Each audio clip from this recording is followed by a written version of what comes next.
Les journalistes et les présentateurs sont formés à la doctrine carbone par des organisations comme le Carbon Literacy Project, qui affirme avoir formé 1000 employés de la BBC.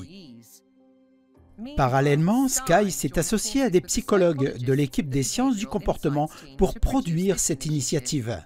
Comment le pouvoir de la télévision peut-il inciter les téléspectateurs à décarboner leur mode de vie? Les recommandations comprenaient privilégier les contenus verts, augmenter le temps d'écran et donner plus de relief aux intrigues et aux scènes.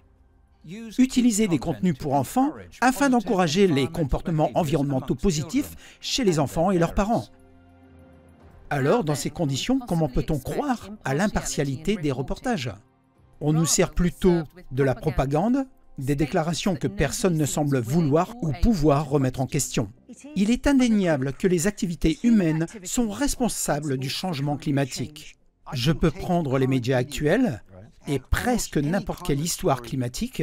Je peux écrire, je pense, une contre-analyse très efficace. C'est comme tirer sur des poissons dans un tonneau.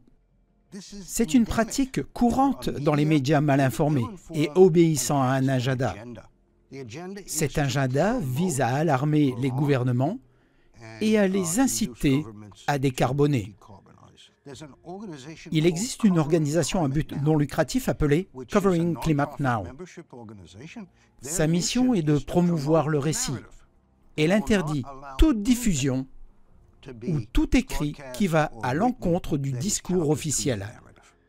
Parmi les plus de 500 partenaires médias présents sur le site web de Covering Climate Now figurent Reuters, Bloomberg, ABC, CBS, MSNBC, NBC, Channel 4 News, The Guardian, The Daily Mirror, The Lancet, ainsi que plusieurs universités britanniques.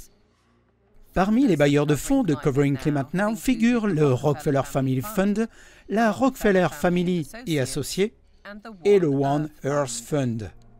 Il est vrai que les médias grand public ne rapportent qu'une seule version des faits et que la plupart d'entre eux sont à la solde des puissants qui tentent de mettre en œuvre ces changements. Je ne remets pas ça en question.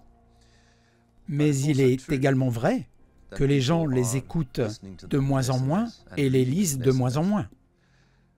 Et nous voyons des médias indépendants avec des audiences bien plus importantes que les journaux traditionnels.